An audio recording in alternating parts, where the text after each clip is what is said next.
পরিচয়টা বলেন। আমার নাম মোহাম্মদ রবিউল ইসলাম, হাবিবুল্লাহ বাহার ইউনিভার্সিটি ঢাকা।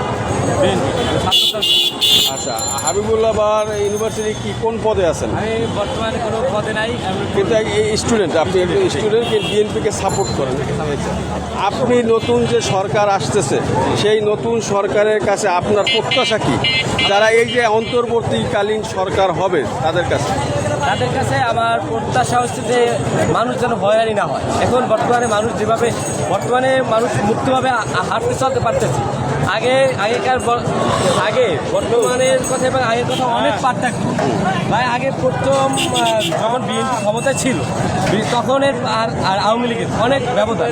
আর আওয়ামী লীগ যে এখন বর্তমানে যে এই যে কিছুদিন আগে ক্ষমতায় ছিল, ওই সময় আমরা না, যে কোনো মানুষ আমরা পার্টি বসে আসতে পারি নাই। আমাদের পুলিশরা আমাদের মোবাইল চেক করতো, বা মোবাইলে কোনো ধরনের কোনো ভিডিও ফুটেজ অথবা কোনো আপনার ছবি বা দেশনায়ক তারেক রহমানের যদি ছবি থাকতো অথবা দলীয় কোনো ছবি থাকতো, তাহলে তারা আমাদের মোবাইল দিত না এবং মোবাইল চেক করতে আমার হেনস্থা করছে। এবং যে কোনো ইস্যু না থাকার কারণে তারা আমাদের একটা খালি খেলে একটা মামলা দিত এবং হয়রানি করতো, রোডে গাড়ে হয়রানি করতো। আমরা যখন কোনো সমাবেশ করতাম, প্রথমত আমরা ছোটদের যে একটা সমাবেশ ছিল, ওই সমাবেশে মহাসমাবেশ থেকে আসার পথে আমার মাথায় একটা ক্যাপ ছিল। ওই ক্যাপ থাকার কারণে আমাকে ধরা হয়েছে, প্রায় 45 মিনিট ধরে রাখছে আমাদের তিনজনকে ওই ক্যাপ থাকার কারণে। যে আমাদের অপরাধ ছিল, আমরা কেন বিএনপি মহাসমাবেশে গেলাম, এটি আমাদের অপরাধ, এছাড়া আমাদের কোনো অপরাধ ছিল না। কারণ আমরা চাই স্বাধীন বাংলাদেশের সবাই যে যার মতন দল করবে। আমি বিএনপি করি বা যে কোনো দল করি, আমি জামাত করি, ছাত্র শিবির যা করি, আমার ইচ্ছা। এটি তো স্বাধীন বাংলাদেশ, এইভাবেই আমরা স্বাধীন বাংলাদেশ এটাই চাই যে আমরা উন্মুক্তভাবে যে কোনো দল এটা আমরা যেন করতে পারি। আমাদের স্বাধীনতা, এতটুকু স্বাধীনতা চাই আমরা যেন কথা বলতে পারি, যে আমরা আমাদের মনের কথাটা যেন বলতে পারি, তাতে যেন কোনো বাধা বিভূতি না, যেন আমাদের গলা চেপে না দাঁড়ায়। বর্তমানে যে পুলিশ যেভাবে গলা চেপে ধরছে, এই যে বর্তমান ছাত্র আন্দোলন, কোটা সংস্কার আন্দোলনে তারা পুলিশ একটা দেখছি যে একটা ছাত্রের মুখ চেপে ধরছে, মানে কথা বলতে দিচ্ছে না। মানে এটা কোন ধরনের স্বাধীনতা বা কি কোনোভাবেই বোঝা যাচ্ছে না যে এটা স্বাধীন। আমরা কি স্বাধীন, আদৌ একটা স্বাধীন দেশে বসবাস করি? স্বাধীনতার এত বছর পরও আমাদের মনে হইতেছে না যে আমরা একটা স্বাধীন দেশে বাস করতেছি। কিন্তু আজকের এই যে দুই দিনও হয় না, 1.5 দিনে বোঝা যাইতেছে আমরা স্বাধীন দেশে বাস করতে পারতেছি। সাধারণ জনগণ কথা বলতে পারতেছে, হাসি খুশিভাবে আসতেছে।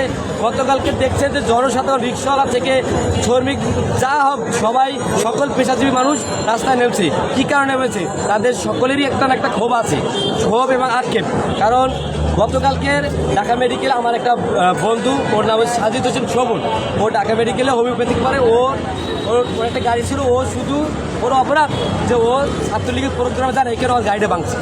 ওই সময় বললাম, আজকে বলছে যে ভাই আমার গাড়িটা ভাঙছে। আমি জিজ্ঞেস করছি ও এতদিন বলা ভাই বললে যে যদি কোনো সময় হত্যা করে বলায়, এই কারণে ও এই কথা বলে না। কিন্তু অপরাধ, ছাত্রলীগের প্রোগ্রাম যাইতে বলছে, উনি যায় না। এটা কোন ধরনের স্বাধীনতা? যার ইচ্ছে যাবে, যার ইচ্ছে যাবে না।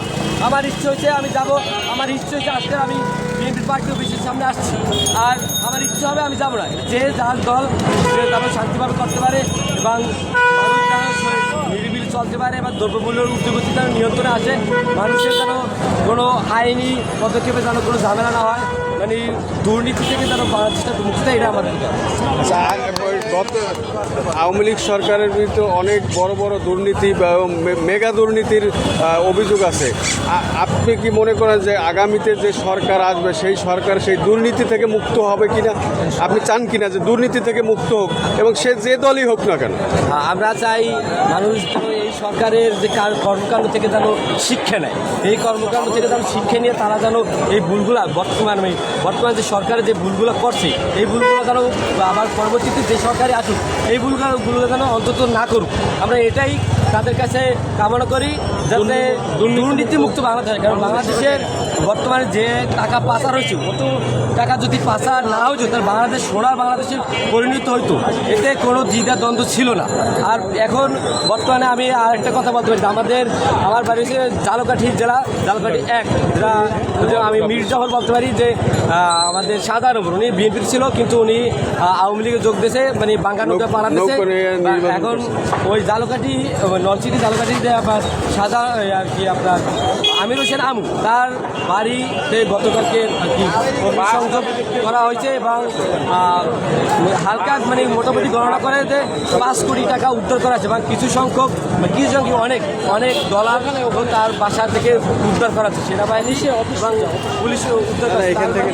তারা যে এই যে টাকাগুলো লুটপাট করে তাদের ঘর ভরে রাখছে, এই কাদের টাকা? এটা আমাদের জনগণ এবং বাংলাদেশেরই টাকা। তারা এত টাকা 5 কোটি টাকা সম্ভবত 5 কোটি টাকা পাওয়া গেছে তাদের বাসায়, তাদের ব্যাংকে বা তাদের বেগমপাড়ায় যে টাকা পয়সা নাই এর কোনো গ্যারান্টি আমাদের কাছে বা এর কোনো গ্যারান্টি আছে কিনা আমাদের জানা নাই। অবশ্যই তাদের কয়েকশো কোটি টাকা বিদেশে আছে এবং তাদের এই সরকার এটা নিয়ে কোনো মাথা ব্যথা ছিল না এবং সরকার এদের প্রশ্রয় দিয়ে রাখছে, এদের প্রশ্রয় দিয়ে রাখছে। আর এদের মানে কি বলা যায় যে আঙ্গুর ভুলে কলা গাছ হয়েছে। এদের অন্যায় অত্যাচারের জালকাঠির মানুষ মানে বলতেছে যে লবণ চোর, মানে ওদের চোরাচালানির কারণে বা জালকাঠির মানুষ অতিষ্ঠ।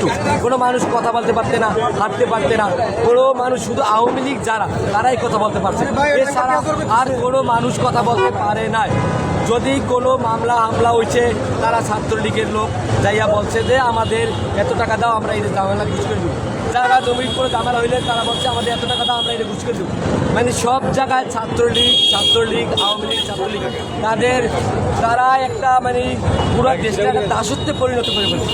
ওরা মিডিয়ার সামনে ফেরেস্তা, আসলে ওরা ব্যাংক। আচ্ছা, ধন্যবাদ আপনাকে আপনার মূল্যবান মতামতের জন্য। এবং আমরা আশা করি নতুন যে সরকার আসবে সেই সরকার দেশের মানুষের কল্যাণে কাজ করবে এবং ছাত্র জনতা যাতে তাদের বাক স্বাধীনতা, তাদের কথা বলার অধিকারকে এবং দ্রব্যমূল্যের ঊর্ধ্বগতি এই সব কিছু নিয়ন্ত্রণে আনতে পারে এবং আজকে যারা শহীদ হয়েছে, যারা আন্দোলন করেছে তাদের আত্মার মাগফিরাত কামনা করছি এবং তাদের পরিবারের প্রতি আমাদের সমবেদনা রইল এবং আগামীতে যে সরকার আসবে তাদের সন্তানদের যাদের দেখভালের জন্য একটি ভালো একটা ভূমিকা রাখে এই সরকার। আপনাদেরকে ধন্যবাদ।